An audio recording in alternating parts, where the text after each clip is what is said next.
Well, Awoken Warriors, I'm sure you have all heard about the teacher who was shot by her 6-year-old student by now. Well, some new details have emerged. Apparently, the whole incident could have been prevented by school administration. Abigail Zwerner, a teacher at Rich Neck Elementary School in Newport News, Virginia, sustained a wound to her chest when a 6-year-old student brought a firearm into the classroom and intentionally shot her. Miss Zwerner intends to file a lawsuit against the school board, her lawyer announced on Wednesday, January 25th, 2023.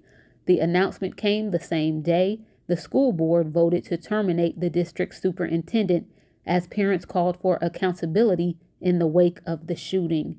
A bullet remains lodged in Miss Zwerner's body. Diane Toscano, a lawyer for Abigail Zwerner, said, "This should have never happened. It was preventable, and thank God Abby is alive. But had the school administrators acted in the interest of their teachers and their students, Abby would not have sustained a gunshot wound to the chest."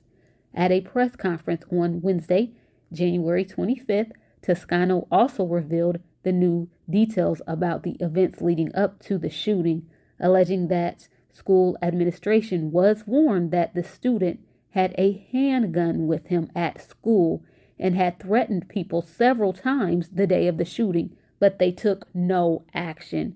She also alleged that the administration was warned 4 times by teachers and school employees about the students. There were 3 warnings from school employees about the weapon and a warning from Zwerner about the student threatening to harm another child.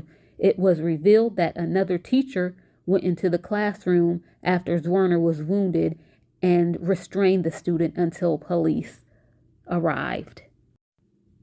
Abigail Zwerner's lawyer, Diane Toscano, laid out a timeline of events the day of the shooting as follows. At around 11:15 to 11:30 a.m., Zwerner went to a school administrator and told them that the 6-year-old had threatened to beat up another child that day. The administration did not take action or remove the student from the classroom, according to Toscano. At 12:30 p.m., a teacher told a school administrator she searched the 6-year-old's backpack for a weapon and told administration that she believed the boy put the weapon in his pocket before going outside for recess. The administrator downplayed the report and responded that the boy has little pockets. Now what? A teacher comes and tells you, as the school admin, that a student possibly has a gun, and you minimize and brush it off, saying he has little pockets. Absolutely unacceptable. Action should have been taken immediately to make sure that there was no weapon, or to confiscate the weapon and call the police to ensure the safety of the students and staff.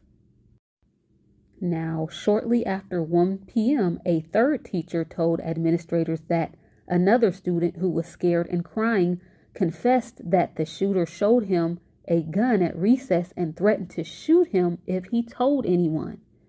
And a fourth employee asked the administrator for permission to search the boy, but was denied and was told to wait the situation out because the school day was almost over.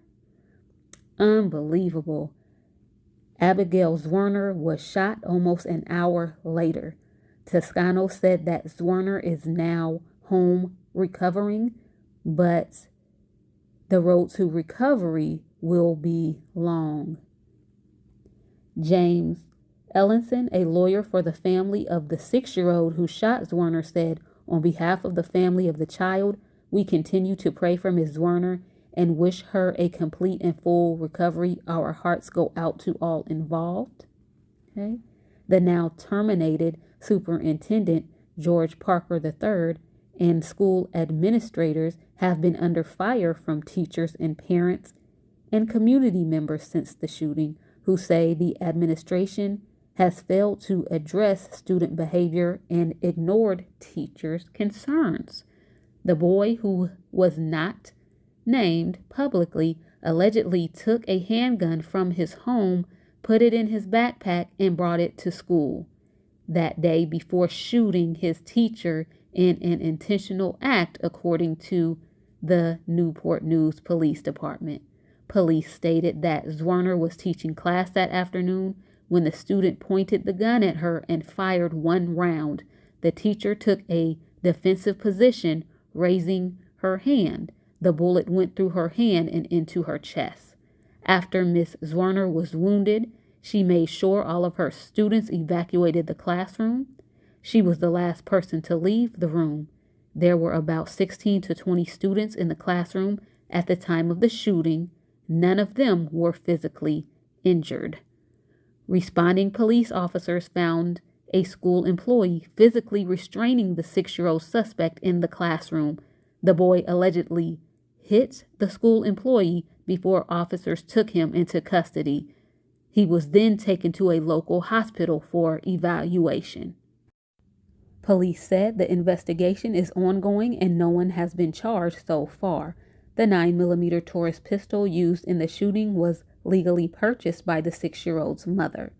Earlier this month, Newport News schools were given approval to purchase 90 walk-through metal detectors, which will be installed in every school across the district. The district will also bolster protocol on handling school violence. The family of the child released a statement last week saying the firearm our son accessed was secured and that he suffers from an acute disability and was under a care plan at the school that included his mother or father attending school with him and accompanying him to class every day. The week of the shooting was the first week when we were not in class with him. We will regret our absence on this day for the rest of our lives. Our son has been under hospital care and receiving the treatment he needs. Our heart goes out to our son's teacher, and we pray for her healing in the aftermath of such an unimaginable tragedy as she selflessly served our son and the children in the school. She has worked diligently and compassionately to support our family as we sought the best education and learning environment for our son. We thank her for her courage, grace, and sacrifice. After looking at the timeline of events and new details, this most definitely could have been avoided. There was some extreme negligence and just a lack of concern from the administrators. They simply could not be bothered to look into reports of a student having a weapon at the school, which led to a teacher being seriously injured. People entrust the care of their children to schools each day, only in this case for reports of a weapon brought on campus by a student to be brushed off. And the parents of the child are saying that the weapon was secured. If it was, how was the child able to get to it? He shouldn't have known a code, a combination, or had access to the key or known where it was to get it out of a lockbox or safe. All right, so please use extreme caution when having a weapon in the home when there are children present. Okay. The parents said they were required to attend school with him every day. Well, we now see it was for good reason that this was required. Why was the child still allowed to remain at the school when neither parent was there with him, even though it was a requirement? Prayers for everyone affected here. It's hard to wrap your mind around a 6-year-old carrying this out. Prayers for a complete recovery for Miss Abigail Zwerner. Stand up, Awoken Warriors, and as always, thank you so much for all of the support. Thank you for watching. It is all greatly appreciated. Please share your thoughts down below in the comment section.